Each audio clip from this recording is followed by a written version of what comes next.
আব্বা তোমার অনেক কথা শুনেছি, অনেক অপেক্ষা করেছি, অনেকদিন ধরে আশা আছি, আর পারছি না, আর অপেক্ষা করতে পারবো না আমি। এই বিয়ের কথা তুই ডাইরেক্ট তোর বাপকে বলতে চলেছিস? তোমাকে বললাম আমি বিয়ে করব। তো কিসের লিগে তুই ঘোড়ার মতো লাফাচ্ছিস? আগে গাড়ি কিনে দাও, তোমার কোনো কথা শুনবো না আজ। ওই ঘুরি তো বিয়ে করাই হলো। তো কি কি বিয়ে করা হলো? দেখ বিয়ে যদি করিস মানুষকে ডাকিয়ে নি পকেটে টাকা খরচা করে খাওয়াতে হবে, আবার পরের মেয়েকে দেড় মুহূর্তে বিয়ে করে বাড়িতে আসতে হবে, আবার তার খরচা চালাতে হবে। তাহলে কাজ করো, আমার বিয়ে দিয়ে দাও, তাহলে দেখা যাচ্ছে শ্বশুরবাড়ি থেকে বাইক নিয়ে চলে আসছি। ঠিক গাড়ি কিনবি টাকা দি, কিন্তু সেই গাড়ি কি তেল খাওয়াতে খাওয়াতে তোর জীবন শেষ হয়ে যাবে।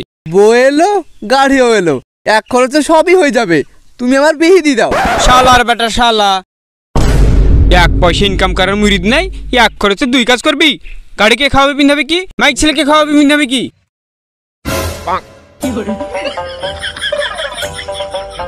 গাড়ির ভুতুর যে বুঝতে পারলি বন্ধু, মাথা একবার খারাপ হয়ে যাচ্ছে। কালকে রাতে ইনস্টাগ্রামে ভিডিও দেখতে দেখতে কখন গাড়ি ভিডিও চলে এসছে, ওই গাড়ি ভিডিও দেখতে দেখতে কখন যাবো 10 জিবি নেট ফুরিয়ে গেছে, আমি নিজেও জানিনি, বুঝলি?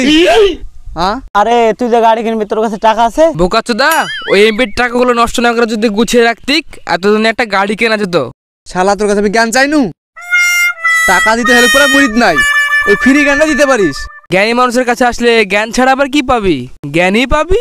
তোর যদি এত জ্ঞান থাকে জ্ঞানগুলো ধুয়ে না উড়িয়ে জমা করে রাখগা তুই, তাহলে এতদিন হাইজ্যাক নিউটন হয়ে যেতি।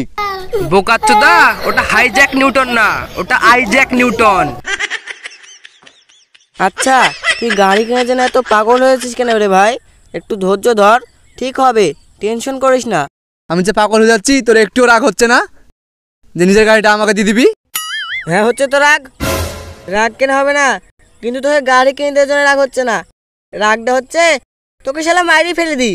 হ্যাঁ দে মাই ফেলি দে, তাও যদি তোর বন্ধুদের মধ্যে একটা আপদ বিদায় হয়। শালা গরিবের একটা গাড়ি নাই, মুন্ডা বলে তোদের গাড়ির পাশে বসি একটু আফসোস হয়। সেই ইমোশনাল লাগা দিয়ে দিলি? তোর আবার ইমোশনাল আছে? এতটা ইমোশনাল আছে যে এই গাড়িটা যদি আমার বাপের নাই আমার হতো তাহলে তোকে আমি এক্ষুনি দিয়ে দিত। শালা তোর তো নিজেরই নাই, আমাকে কি দিবি? ঠিকই বলেছিস তুই, তুই আর আমি এক ঘাটের লোক। আয় বন্ধু আয়, আমার বুকে আয়।